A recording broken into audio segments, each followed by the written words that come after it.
business and your life radically, no matter what your background is and no matter how successful you've been in the past, whether you've had no success whatsoever, or whether you've had massive success in the past. And I think that people come in all shapes, sizes, and forms in life and also in business. And I think that there's missing pieces to what it is that we do. And if we fill in those missing pieces, that it allows us to create a lot bigger results a lot faster and to keep those results for a longer period of time. And in this next phase in my life, the main vision and outcome that I've got for my team that I'm building is to create a successful team that works together for a long period of time and makes a big impact on the world, right? Now, some of what I want to do, I don't actually know how to do at the moment. And some of what I'm planning on doing, I have a lot of experience in doing. And so a little bit about me, if you don't really know me that well, I like to do a little bit of introduction because there's people on here that know me really well, and there's people on here that don't know me that well. And so regardless of which category you fit into, I wanted to introduce myself. My name is David Wood. I originally got started in the home business niche, really officially started when I was 21 years old. Now, I had actually had some sort of experience doing things like that when I was a lot younger, but what I was doing when I was younger was pretty stupid, actually.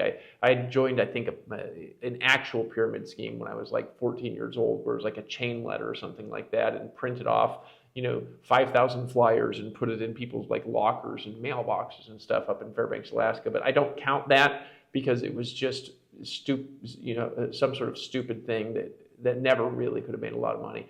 When I originally got started in home business, it was actually 2002. And this is when I got started in, some of you have heard it, I won't say the name of the company, but it rhymes with Ramway. I'm joking. Of course, that's obviously Amway. I'll start the AI companion for whoever was asking. I don't even know what that does. But in any case, hold on a second. Let me just click back over here, participants. So I had originally got started in 2002. And I got started the traditional way. So the traditional, network marketing was just making a list of your family and friends, inviting them over to your house for a meeting, doing a presentation, and then basically seeing who's interested, who's not interested, and getting the people started that was interested.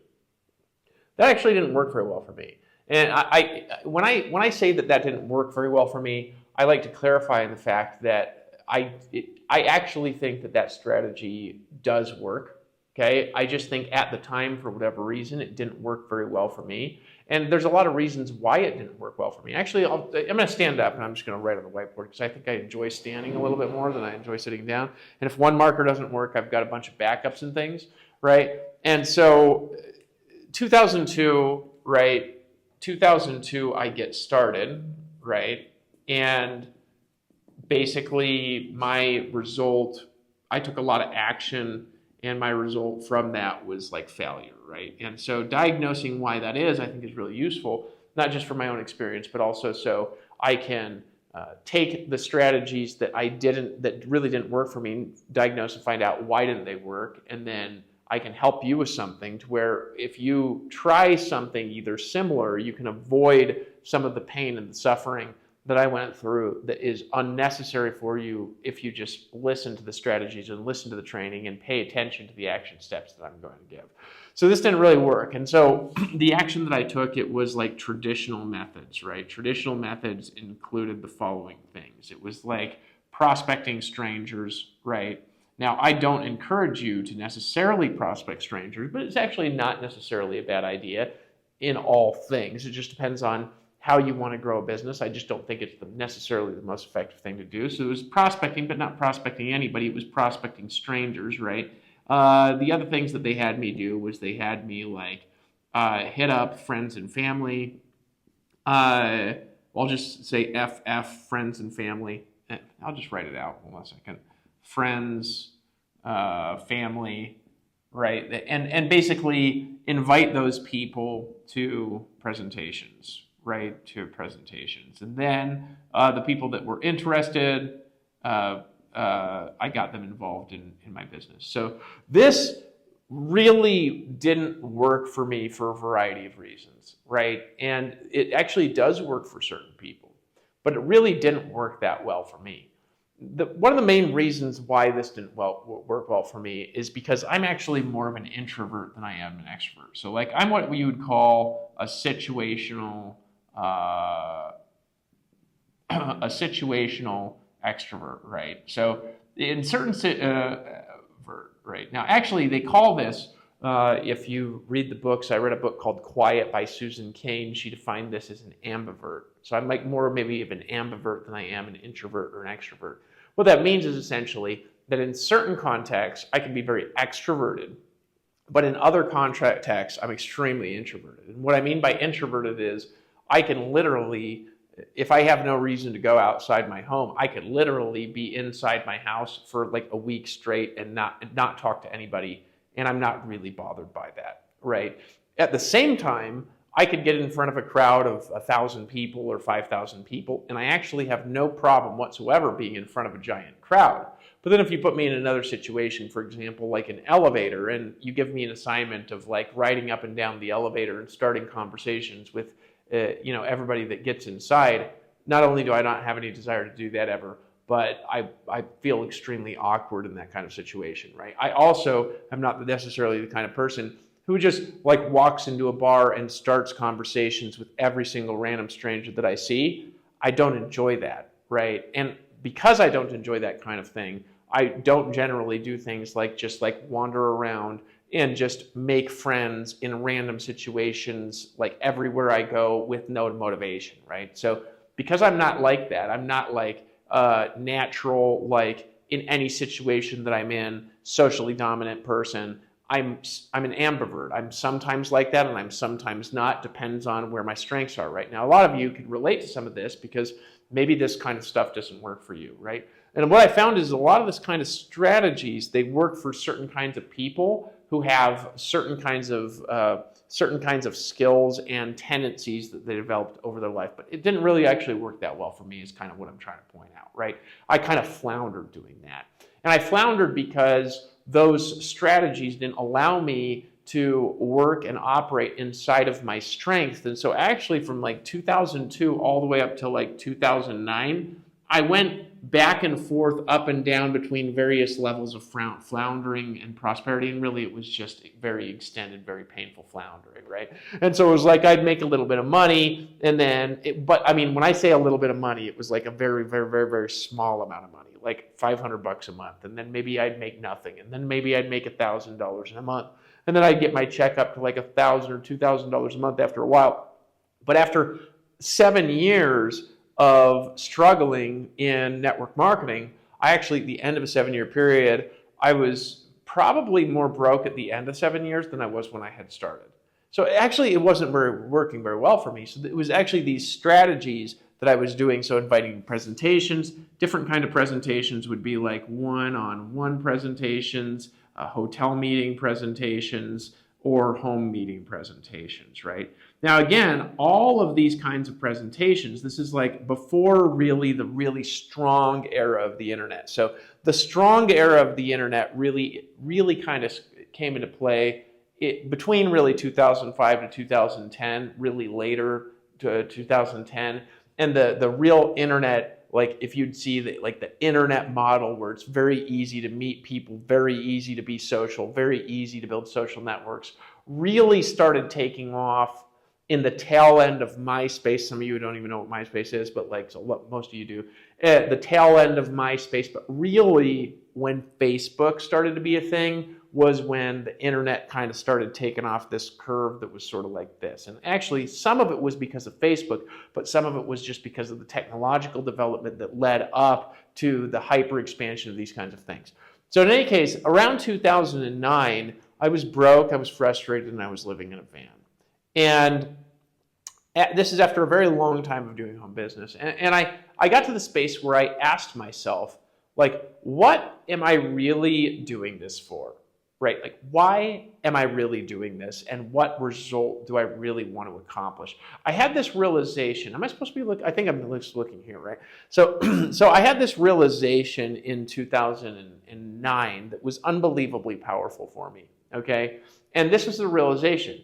I realized that it was my responsibility and my fault for the results that I was either getting or not getting in my life, right? Now, this is a realization that at some point, every adult has to either accept or deny, right? And maybe you've never heard somebody tell that to you because it's so much easier to put the results that we're getting onto other people around us and to say, I'm getting the results that I'm getting because that person over there hurt me, or because this person over there, they stole my money, or because the government over there, they're increasing taxes, or because the economy over there is going down and so my finances are going down, or because the stock market over there, it collapsed, and because it collapsed, my retirement income. You see what I'm saying?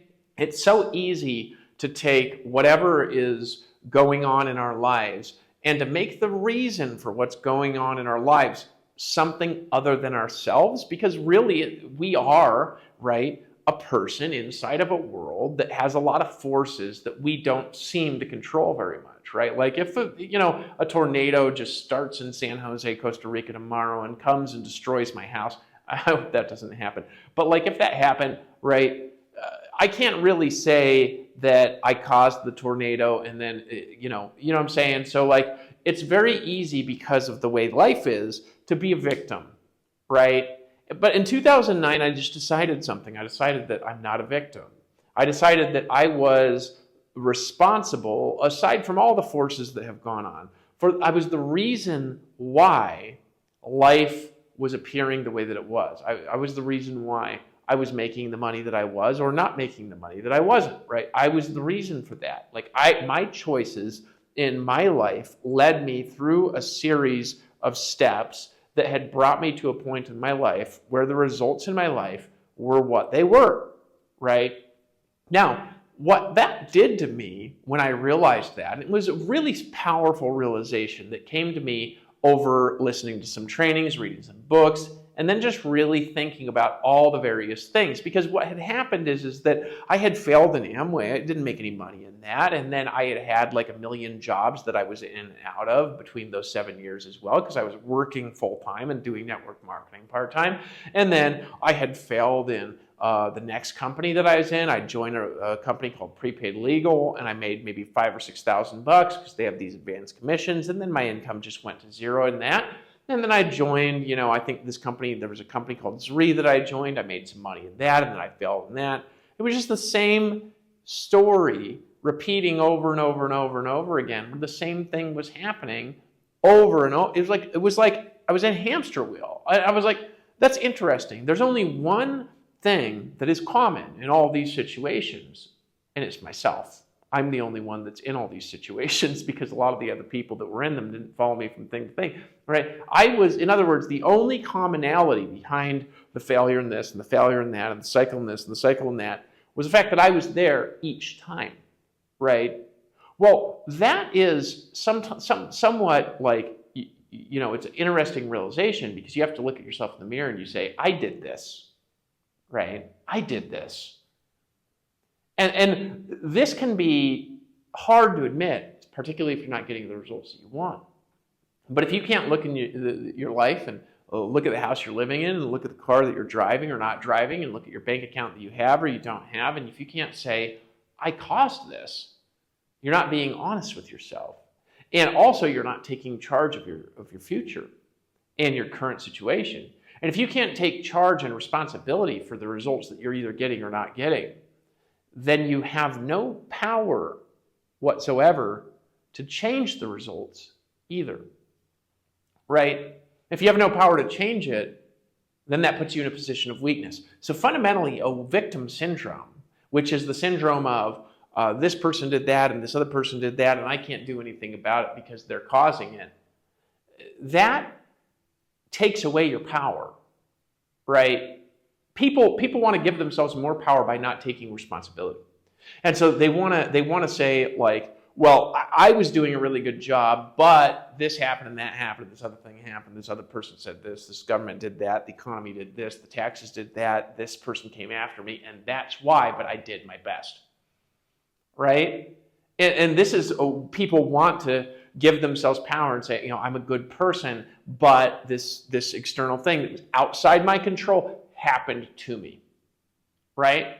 And I think that we've all been there. Could we admit that we've been there? I mean, I've been there, right? I've actually been there before, after, during various situations, right? But the moment that we can say, you know what? I caused it, and here's how, right?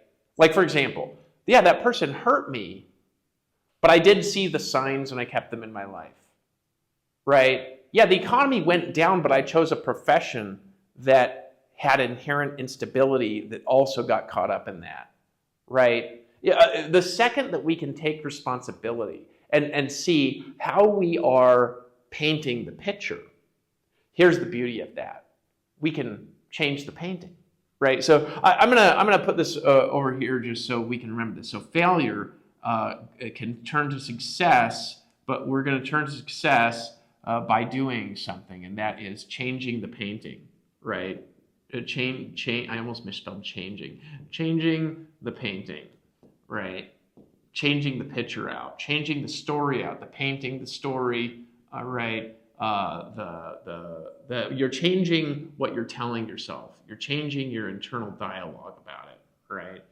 Now, I'm going to show you tonight some steps that you can take to get started quickly, but it's not going to work if you're not willing to change the story that you're telling yourself, because the story that you're telling yourself is either creating prosperity, which is just growing, essentially is what that is, or it's creating poverty, which is shrinking, right? So prosperity is like a unfolding story. Prosperity, it doesn't necessarily mean that you're rich right now. What prosperity means is that you're growing like a tree that is growing, and your leaves your flowers are sprouting, and your fruit is delicious, and you're growing new branches, right? What poverty means is it means your forest is being burned down, or it means it's a tree with a disease that's floundering, and the leaves are being eaten by worms, right? Does that make sense? So you're either at all times doing one of two things in any given area of your life. You're either prospering or you're floundering.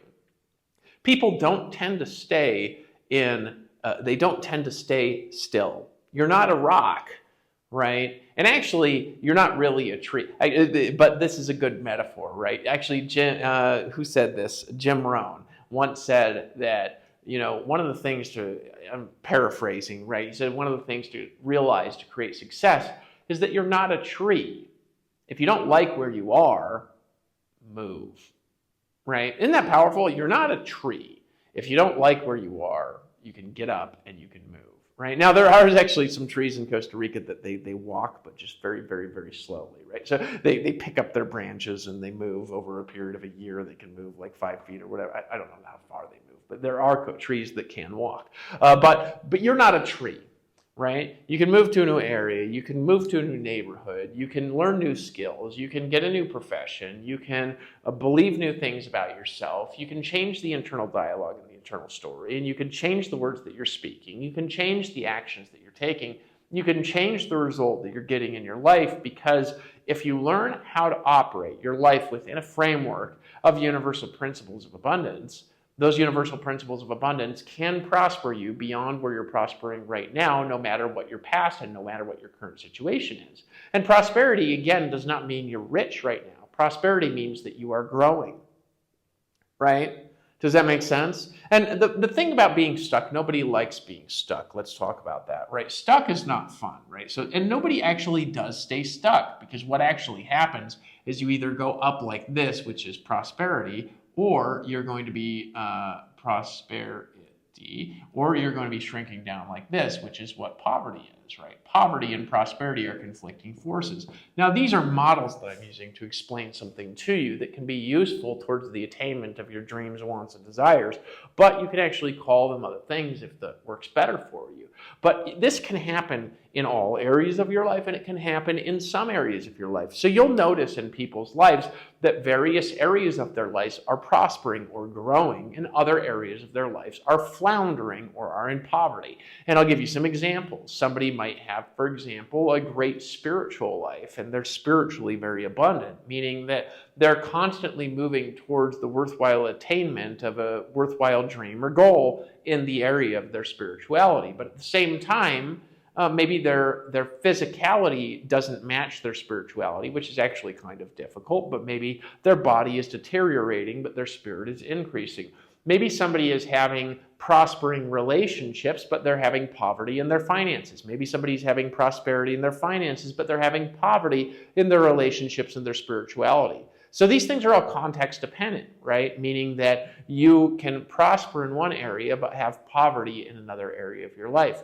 And I do believe fundamentally that you as a human being do have the ability to prosper everywhere in your life, which just means to grow, right?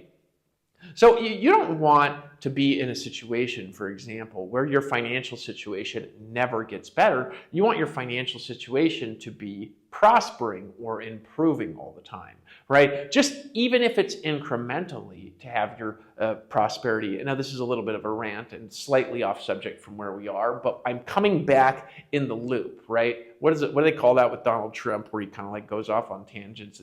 The weave, right? It's the weave. you like kind of go over there and go over here, and then it's like everything like weaves back into the point, right? And we're getting there, right? We're getting there. We're coming back into network marketing and actually getting started very quickly and being able to prosper within your first 72 hours, and then to be able to grow as a springboard from there. And we've been doing a series on that for the last handful of weeks, but I hope this is actually making sense. So what you actually want to do is you want to get what we call unstuck, right? And you never really stay stuck anyways, because you either are shrinking or you're growing, right? I'll give you an example with your body, right? Some of you work out and some of you don't. And I hope one of the things that you'll pick up at some point in your life is a love for working out.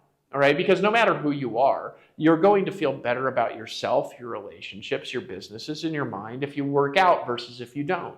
People that work out have overall better lives in general than people that don't work out. So it's actually a shock to me that so many people don't do it, right? But with your body, let's say you're lifting weights, and you lift weights 5 days a week for 6 months, and then in the next 6 months, you do no exercise at all. What happens to your muscles? They atrophy.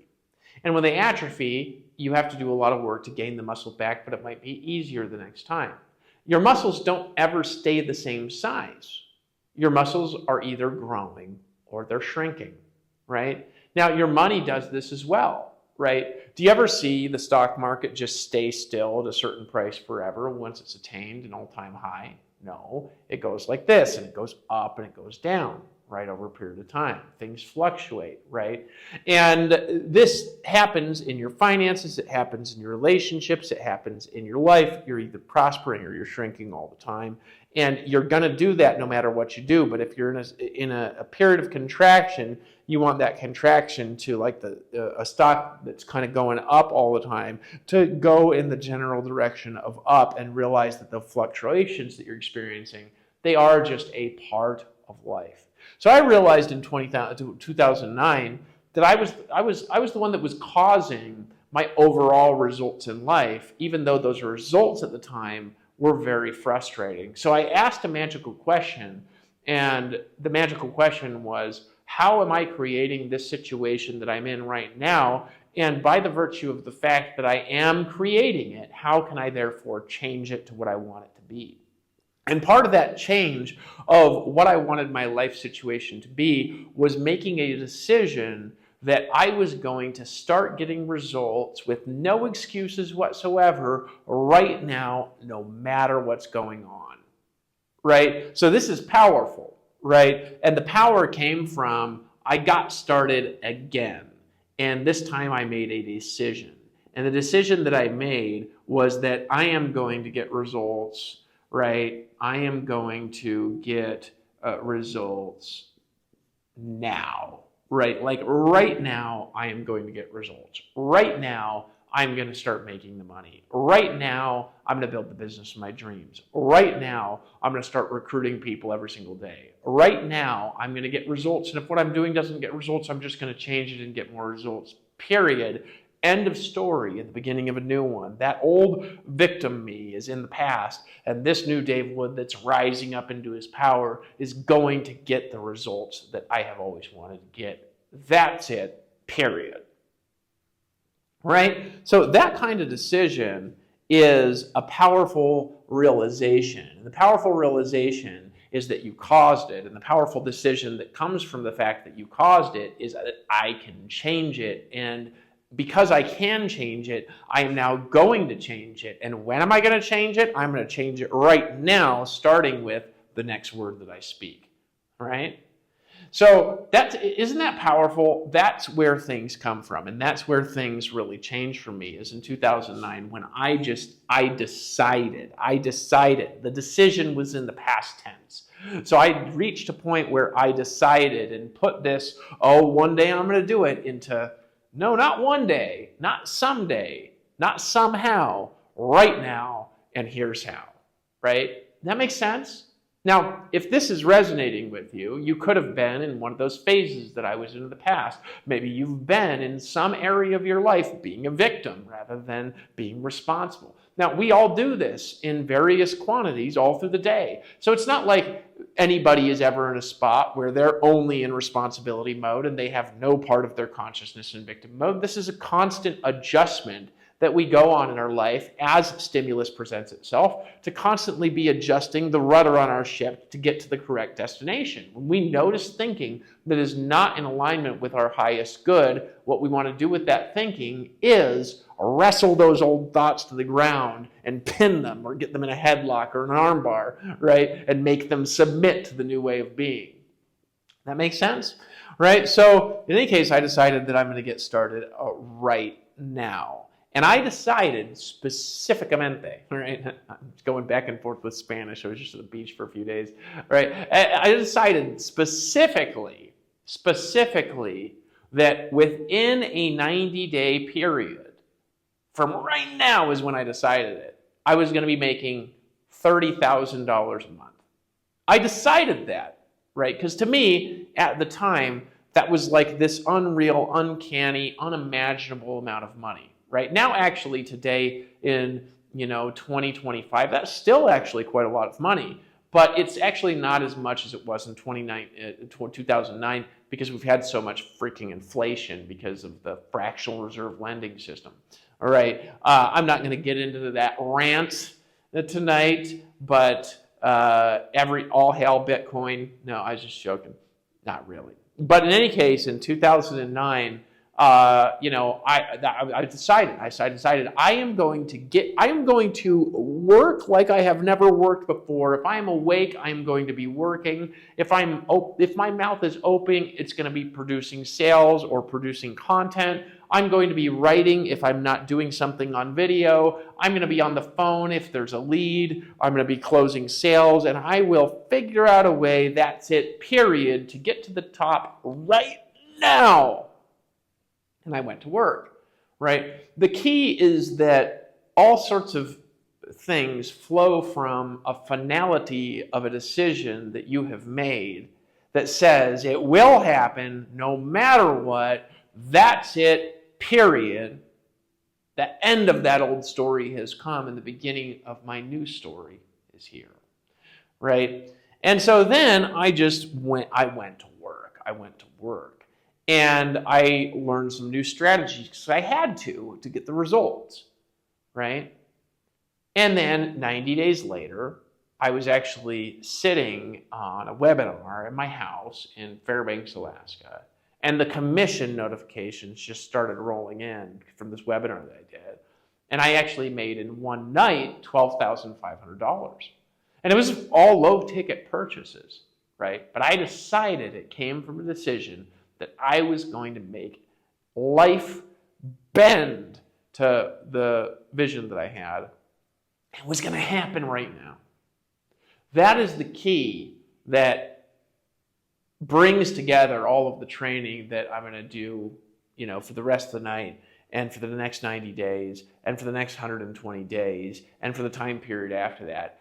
Everything that I'm going to teach and bring up with you must come from your decision that you are going to make your vision happen, no matter what tries to stop you, no matter what gets in the way, that you are responsible for it and that you are going to do it right now. That's it, period.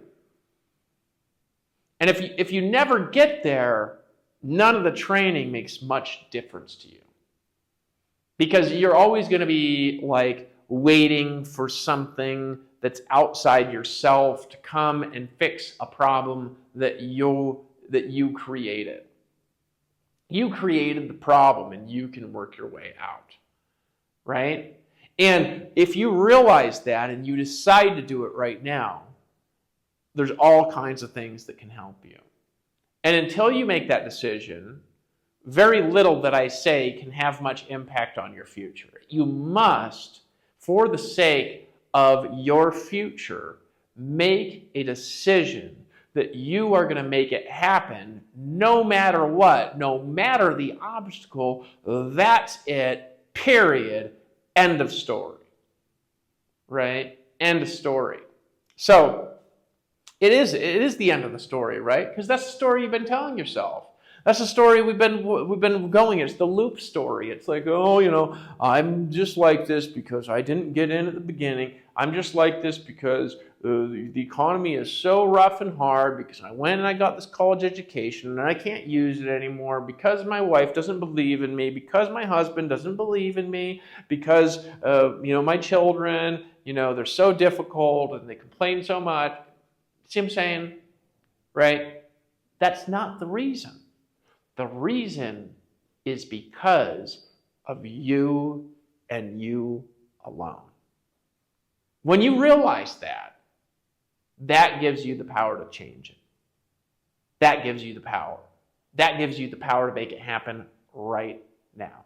So, now that we've established this, right, let's talk about how to do things a little bit. And then let me tell you a little secret key that you can use to switch decisions up inside the mind and to make yourself, to propel yourself towards the future. So let's talk specifically, just for a few moments, about network marketing in general, okay? And about getting started and making things happen and then building towards something. Now, I'd mentioned something last week, and that is, you don't want to get discouraged if you go slower than someone else in the network marketing business. If you get started in a network marketing business and you see somebody and they bring in 200 people in like a week or something like that, and you only bring in one person, don't get discouraged by the fact that you're behind somebody that has 20 or 30 years of experience in a giant email list, because you can't replicate that anyways.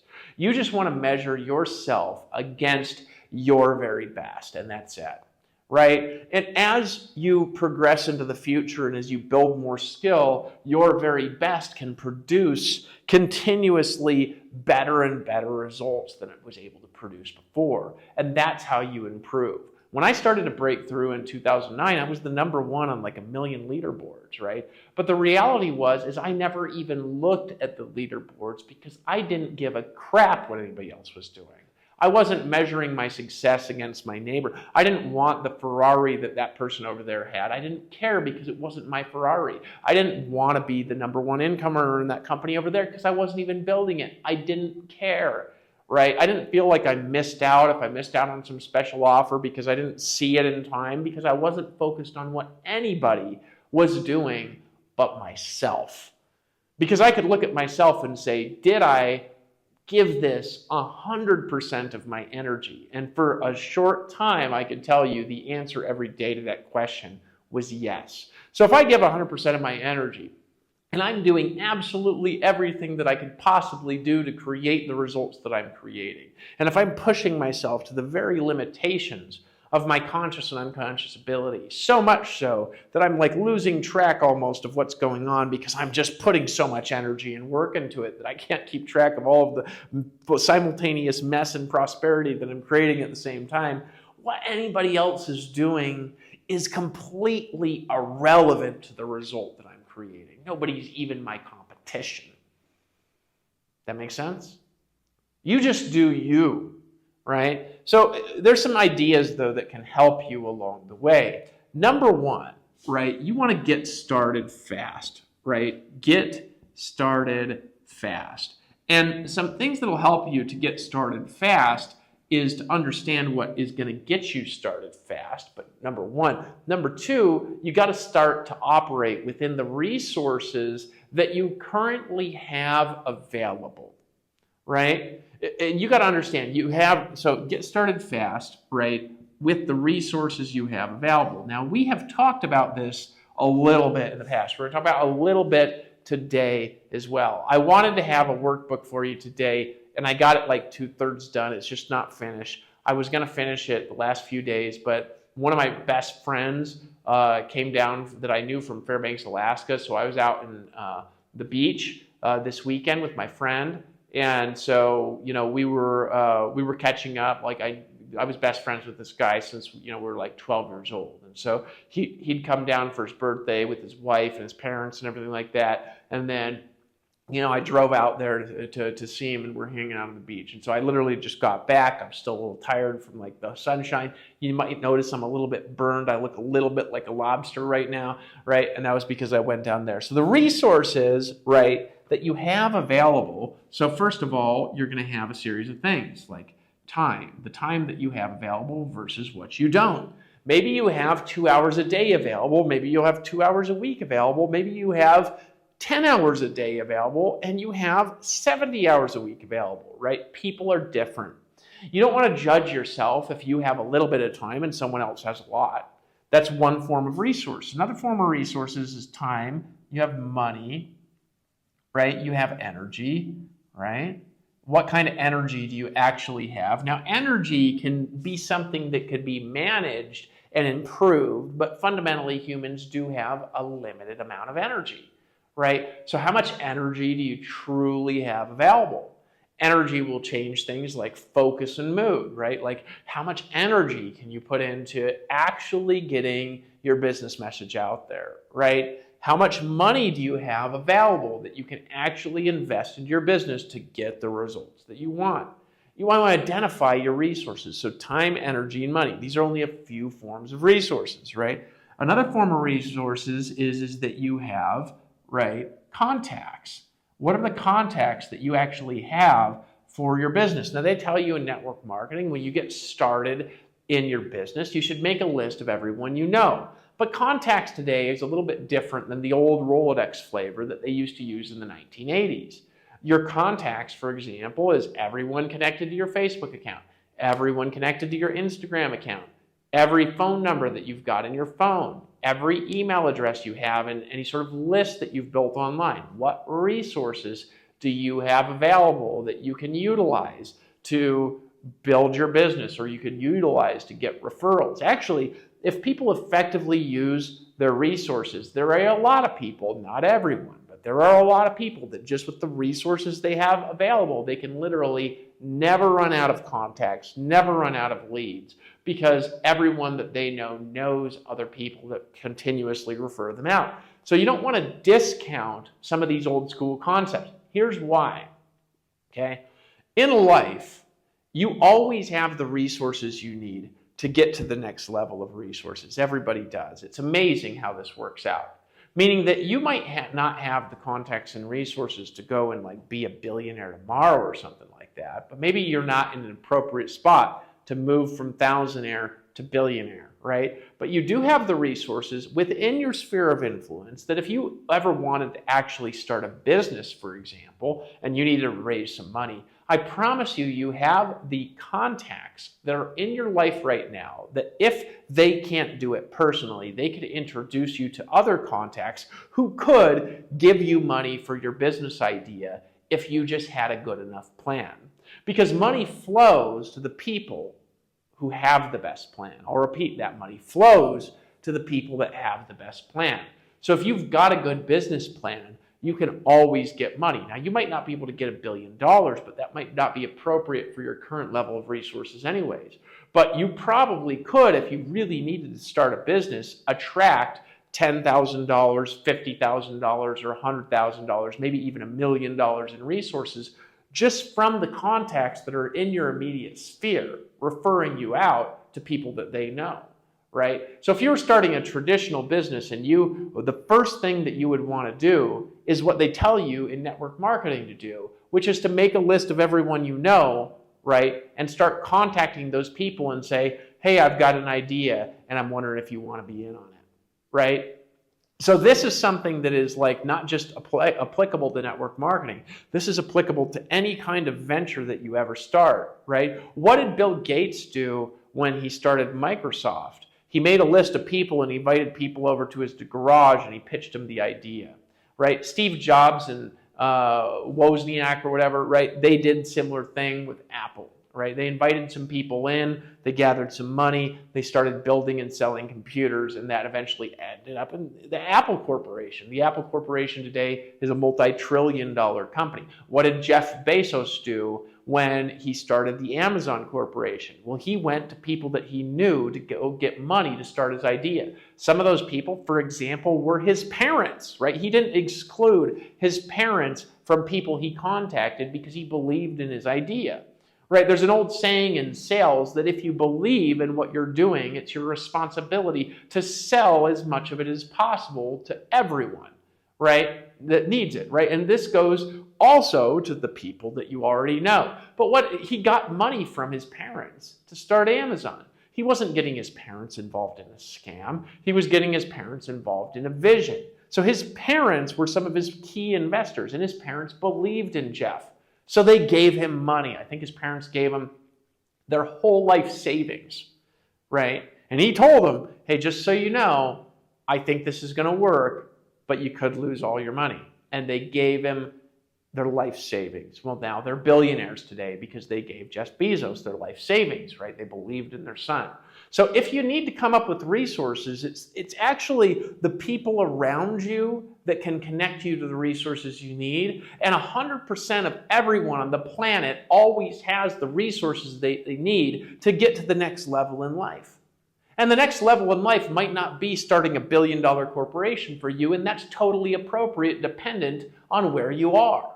But there is enough resources in your immediate sphere. Don't knock the resources that you've got because you don't got the resources a billionaire has. Because eventually, if you go back in time further enough, more than likely that billionaire was not a billionaire to start, right? Donald Trump didn't start with $1 billion. I think his dad did give him a lot of money, $100 million or something like that. Jeff Bezos didn't start a billionaire. Elon Musk didn't start a billionaire, and he didn't start rich, right? He did start a company and get money from people. He was good at that from day one, right? First company starts Zip2Go, right? He starts Zip2Go, and they're making essentially what you see today is like Google Maps software, right? And then he did get some money as an investment from his father. Not really a lot. Most of his investment money came from outside of his family to start that company. They eventually sold it. He made some money. He took that money, he reinvested it into X, not the X you see today. Originally, X was a payment company, and then they partnered up with PayPal, right, with Peter Thiel.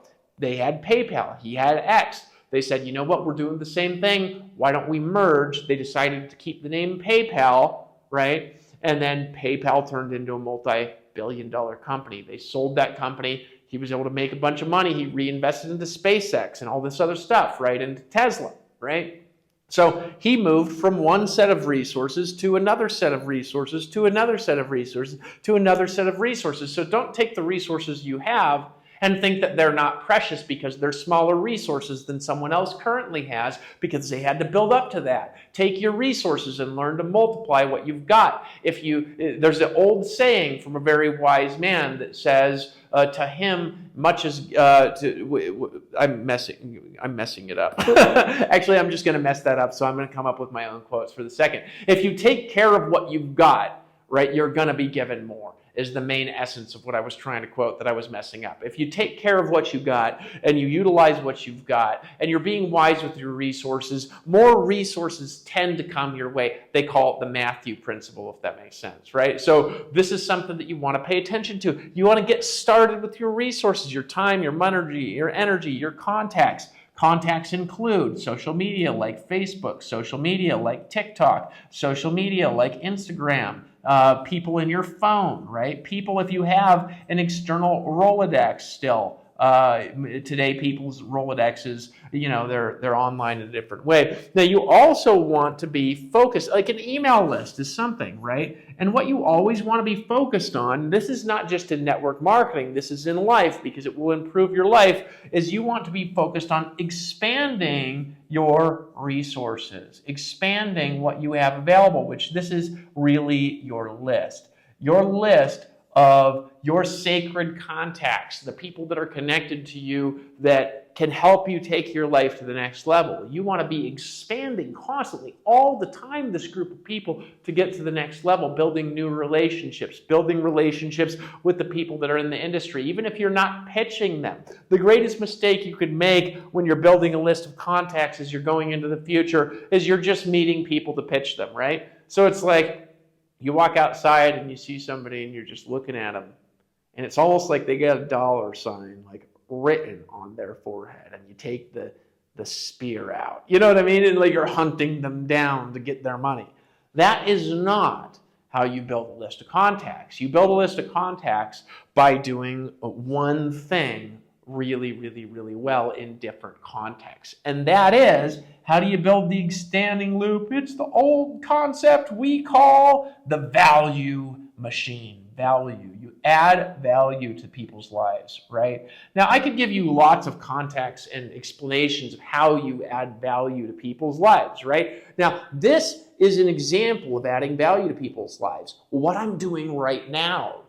Okay, so what I'm doing right now is I'm on a webinar and I'm taking my knowledge that has built companies that have done hundreds of millions of dollars in sales, and I'm painting it out for you, and you're not paying anything for it because I'm giving you value. Value is very similar to what farmers do, right, when they are farming a farm, right? What do? They plant seeds. And then they come and they pour water on the seeds.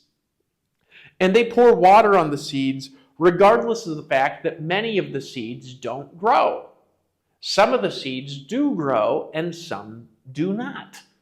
But they throw water on all of the seeds because they know that. Some of the seeds, they multiply. You've heard this parable and this metaphor before. Some of them, they go on thorny ground. You don't bother with trying to figure out what the reason for that is. You just give value. You give more value than the money that you're taking, and eventually the money that is coming to you is just going to multiply, almost like you've got magical money multiplying powers. Right? That's how you build relationships. You don't build relationships by constantly pitching to people. You build relationships by giving people value.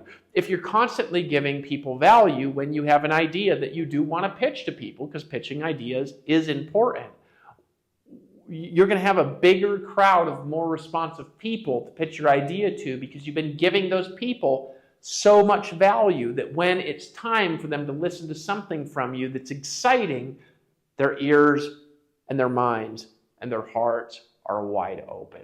Value is the key to making this work. So for example, if you just have like a list of contacts and you never are communicating and giving value and advice and feedback and being in this people's lives, that list is not going to be very responsive to you.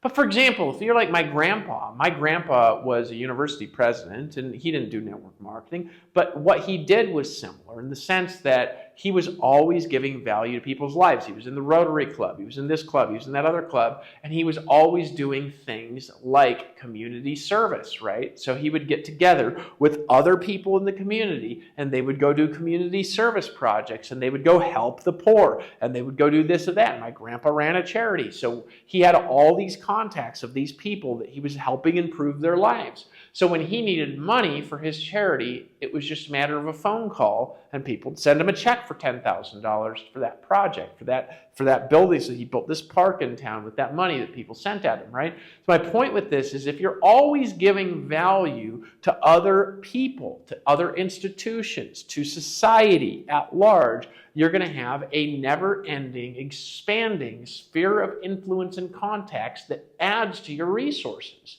So if you're not doing anything else, if you're not building a business system, if you're not, working out at the gym, if you just have some free time and you're wondering, how do I spend my free time? Something that will never go wrong is giving value, right? You're always going to do this. So this is what gives you the resources. If you think about it, like for example, okay, so I was hanging out with my friend Shannon Anderson III this last Friday. He's been my friend since I've been 12 years old, right? I originally met him. I don't actually remember exactly how, but what I remember is this guy's like very flamboyant personality, right? Like you have no idea the crazy stories I have about this person. I would tell you some of them, but I don't want to be incriminating. No, I'm just joking. But this guy was like just so outlandish that he really stood out, and we become like some of the best friends. And he was telling me, he's like, dude, you changed my life. And I was like, how's that? And it was, when we were kids, I gave him ideas, and those ideas became formative concepts that literally rerouted the direction of his entire life, even to this day, right? And so I was sitting there again with him, and I'm just giving him some ideas because he's an author. And he was wondering how to sell more of his books because he doesn't agree with certain things that people do. And I was like, well, here's some ideas. My point is that your friendships, if you concentrate on them, right, and you say, why is this person over there and over here my friend, right? People maintain friendships with you for long periods of time because you give that person value, right? That's why. That's how you build friends. That's how you build an email list. That's how you build a list of contacts. Value, right? In the internet, this comes in the form of articles you write, content you write on social media, videos that you create, trainings that you do, resources that you give to people that help them improve something that they already want to improve. You give value by solving problems, right? And when you solve problems, this is the key, this positions you, right? This gives you positioning in the marketplace. And it gives you positioning as a leader, right? As a leader. You want to be in the marketplace. You want to be positioned, I'm just repeating this, as a leader. In order to be positioned as a leader, you have to do the things that leaders do. And what leaders do is they're always expanding their list by giving value in the marketplace, which makes it to where when people want to come and they want to change their life, who do they go to? They go to who has given them the most value. And they say, what action shall I take? And they listen. That, my friends, is how you build influence and how you really build big teams. And it really has to come down to, this is almost, it's like art and spiritual, but it comes into something mechanical. And the something mechanical that comes into is the process of just bringing people in from the value that you're creating to a funnel that leads in the end to working with you. Because remember, people don't join companies, they join leaders, they join people, they join ideas. And obviously, that includes companies, right? So the company has a vision, and the people are joining the vision of the company. The people are joining the vision of the team. The people are joining the vision of the leader. The people are joining you incorporated. That's what really they're joining. So if you want people to join you, you've got to be someone that they want to join. Sometimes this takes some reforming of our habits and behaviors, but all it really takes is giving value to an expanding list of people so that when you have an idea to bring to the marketplace, you've got 100 people you can reach out to, and you say, I've got something that I want you to take a look at, and they just say, send me the link, I'm in. With that, my friends, this is the lesson for today. Was this helpful for you? If this was helpful for you, say yes in the comments. And I have not actually been.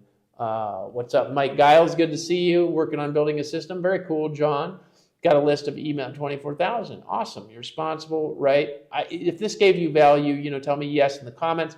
Because this helps me determine just what kind of ideas to bring to you, what kind of things to teach to you, right? Awesome. I hope that this helped you have that transition on the inside, and that transition on the inside is just, are you making a decision? So if you're making a decision that you're going to make something happen right now, I want you to say, yeah, I'm making a decision in the comments, right? So Aubrey, or Aubrey, I don't know if that's Aubrey or Aubrey, Ray, good to see you. Mike, yeah, I am, yeah. Make a decision that you're going to get to the next level and just start doing the work. Start doing the work. You know what to do. One of the greatest things in life is realizing that you do know what to do. You always know what to do to get to the next level. And when you just start trusting your own unconscious, you're going to start getting there, right? One day at a time, one little decision at a time, one word you speak at a time, you're going to start getting there, right? So next week, I'm going to give you a special tool. I wanted to get to this week. I didn't have time for it. And it is a little affirmation technique that I have that's really powerful. So come next week, bring some people. And I'm going to teach you a technique to change your belief systems, to get you over that edge, something that I use personally. And if you are in the team, get started. Look, we got a team. I'm promoting Save Club. There's some tools that we're going to be emailing out here in the next day or two to help you do that. And also, I'm working on, of course, my own company that is very transformational in nature, that's going to be coming out really soon. So if you just kind of keep coming back and keep kind of paying attention and keep bringing people and keep showing up on these Monday Lives, we're going to help you to get to the next level in various areas of your life. And like I like to say, let's lock arms and fight the forces of evil. And I'll see you on the beach of the world. And I'll see you on the next training. Best content for me to date. Hey, Jeff, I appreciate that, brother. I do appreciate that. And thank you for liking the content. We will just continue to come up with good content. And we are excited to help you all to get to the next level and next week's live. So same time, Monday, 9 p.m. Eastern time, just as long as you're on the list, we'll send out an email and we'll make sure that you can show up. Feel free to invite people. And if you're watching this, please get back to the person who invited you to this call and ask them, how can I join the team? Maybe if they sent you an email, you can just click on a link and you can join the team in an email as well. No matter what company they're in, that's the person who invited you. Go ahead and join them, and we'll see you on the next live Monday night, 9 p.m. Go ahead.